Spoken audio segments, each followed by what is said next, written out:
Hello, I'm the Nostalgia Critic guy, remember it? So you don't have to. Let's talk about Waterworld. You know, that's always the reaction I get.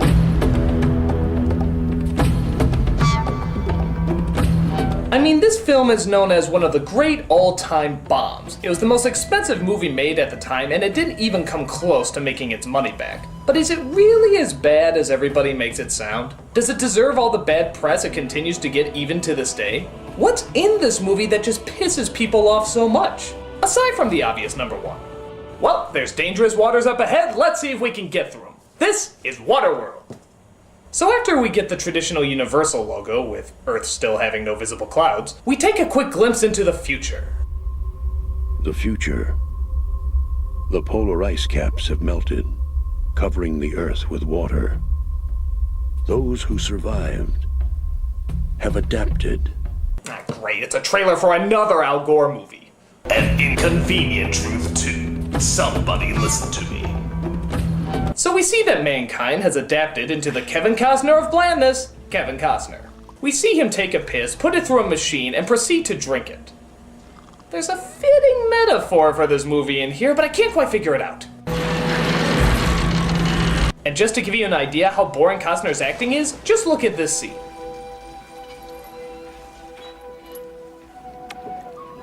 He's actually in these shots. He hasn't left the frame. He just leaves such a small impact on the audience that you can't even see him. Heh, that takes talent. He then comes across a drifter and makes some chit-chat. Well, I owe you then. No thanks. I got all the supplies I need. Two drifters meet, something needs to be exchanged. I know the code. Nothing's free in Waterworld. Hey, it's the motto the producers of this movie always said. But it turns out the drifter stole his plant and an evil band of water terrorists called the Smokers are out to get it. And now we see exactly what takes up the majority of time in this film. Stuff! Just stuff! Ooh, look at that stuff go! Have you ever seen so much stuff happening at the same time? Ooh, now he's spinning some stuff. That stuff must be important because that stuff allows him to do this stuff. Oh, look out for that stuff. Knock that stuff over so you can pick up that other stuff while you're busy trying to handle this stuff. Stop! So he knocks out the other drifter's boat and the Smokers catch up with the drifter and shoot him.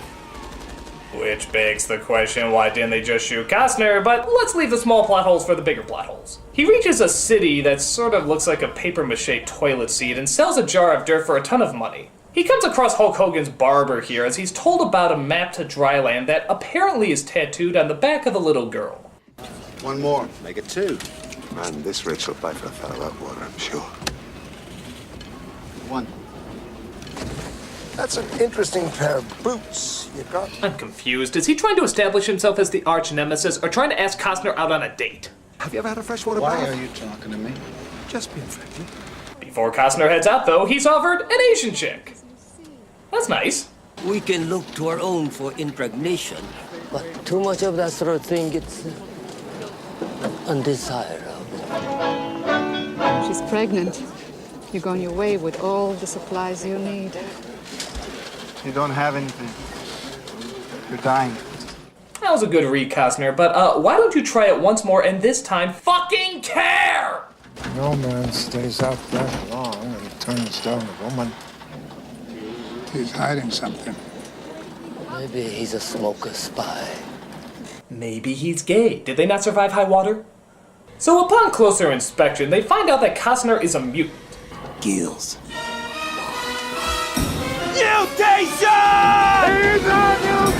What are mutants in this world? Well, we're never given a full explanation, but apparently they're half human, half fish people that evolved over time. And everybody hates them.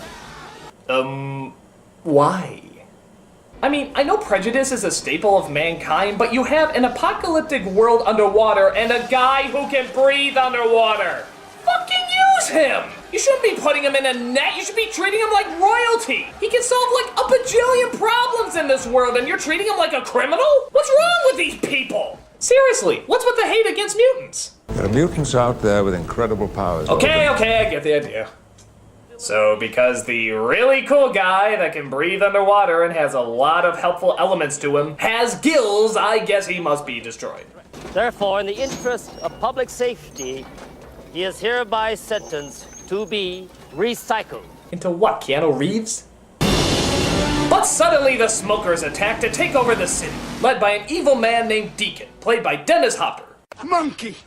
Actually, something I never quite got is how come they're called the Smokers? I mean, okay, I can see that everybody smokes, but why does that make them a terrorist group?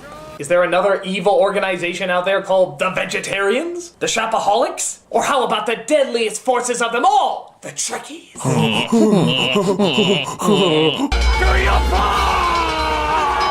Alright, Costner, I want you to watch very closely what these people are doing.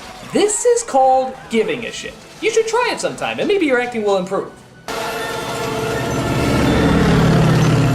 Okay, now this is turning into a water show. Just slap the Universal Studios Florida logo at the bottom, and the advertising takes care of itself. Look out! They're about to do a human triangle! So an old man named Gregor accidentally pushes the lever that launches his hot air balloon that he had in his room. This forces him to leave his friend Helen and the little girl named Enola behind. No! I'm sorry! It was an accident! I can't come back! I don't know how it works! Goodbye,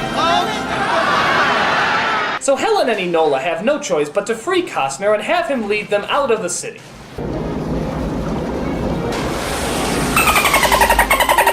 Dolphin Pop!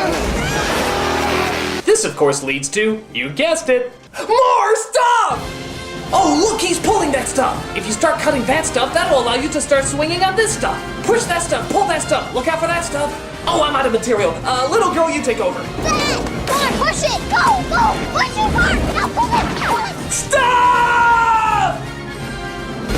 Hey! Can you steer? Can I trust you? Lady, you're on his boat. What's he gonna do, surrender? Can you steer? Can I trust you? No, you can't. What you gonna do about it?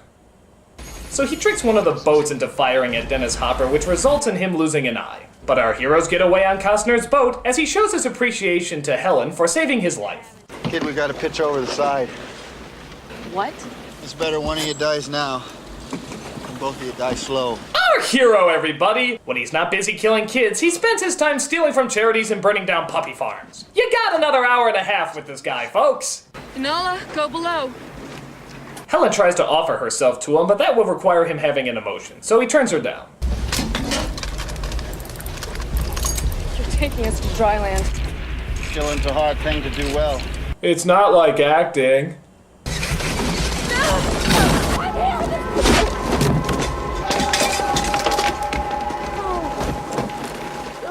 So I guess her trying to kill him softens him up, apparently, as he decides not to finish the girl off. But she soon turns out to be a nuisance as she draws all over his boat and continues to pester him. I'm not afraid of you. I told Helen you wouldn't be so ugly if you cut your hair. Fact, you talk all the time. Storm when you're around. Once again, our hero, everybody. Tired of hating the Nazis so much? Why don't you try the main character of this film? There's plenty of jerk to go around. Bastard! She can't swim! Wait.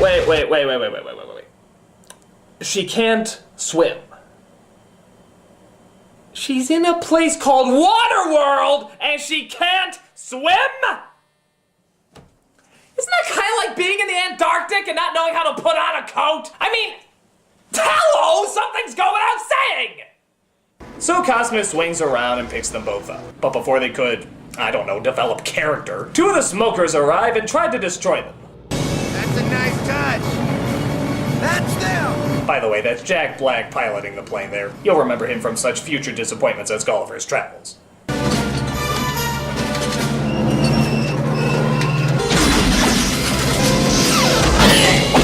Hurrah! Haru. So the plane is stuck swinging around the boat as the pilot tries to cut the wire.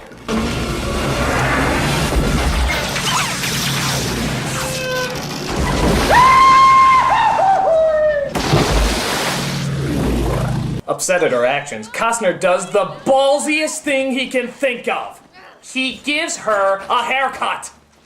I'm not even joking, but that's really what he does. Don't.